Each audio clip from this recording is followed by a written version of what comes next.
Hey guys, welcome to MMA Insider, where we talk about anything and everything related to MMA. In this video, we will look at Conor McGregor and his surprising interest in football clubs. And Justin Gaethje doesn't want Nate Diaz to come back to the UFC. The Athletic reported earlier this week that club owners Fenway Sports Group were putting the legendary English Premier League team up for sale. In 2010, the firm paid $343 million for the English side. Celebrity Net Worth estimates Conor McGregor's net worth at $200 million. Because the sale of Liverpool FC is projected to exceed $5 billion, the UFC superstar will be unable to acquire the club on his own.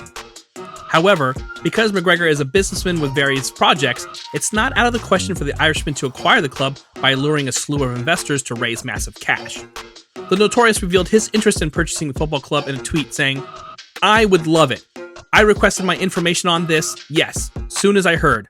What a turn of events. What a club." The 34-year-old has previously indicated an interest in purchasing English club Manchester United. McGregor, who also grew up near Dublin in Ireland, is also a Manchester United fan. The 34-year-old has been out of the UFC since fracturing his leg in a loss to Dustin Poirier last July, but he is currently undergoing rehab in preparation for a return in 2023. The Manchester United supporter has already stated his desire to enter the world of football ownership, having expressed interest in purchasing Chelsea from Roman Abramovich and toying with the idea of investing in Celtic. Despite regularly expressing interest in owning one of the world's most powerful teams, it is currently unknown how McGregor would finance his transfer to Liverpool, since they might be sold for over $5 billion. Despite competing in a sport with fighter-pay difficulties, McGregor surpasses Cristiano Ronaldo, Lionel Messi, and Lewis Hamilton to top Forbes' list of highest-paid athletes in 2021. The Irish UFC fighter made a whopping $150 million when he sold his ownership in whiskey brand Proper 12 to Proximo Spirits, in addition to $22 million from his sporting endeavors. Liverpool is currently one of the most dominant forces in English football. The club has 19 Premier League titles and 6 UEFA Champions League titles. The club is expected to generate more than $160 million in sponsorship money per season. Despite projecting he'd be at the top of the list again in 2022, McGregor fell to 35th after suffering an injury at UFC 264 in July 2021 that has kept him inactive ever since. Nonetheless, he earned $44 million for the year and is expected to rise back up the Forbes rankings when he returns to the octagon for his much-anticipated return fight in 2023.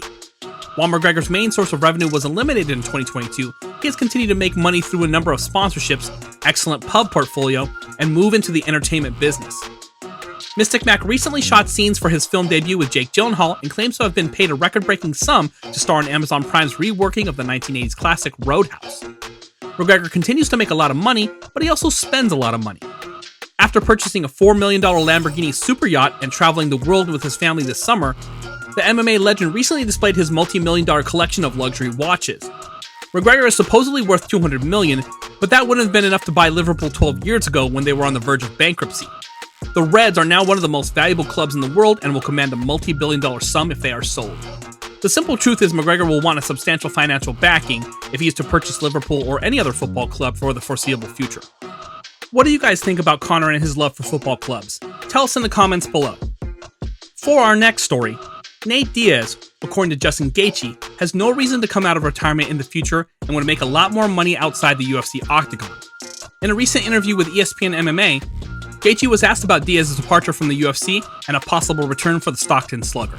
He responded, "He better not ever come back. He better go make money somewhere else.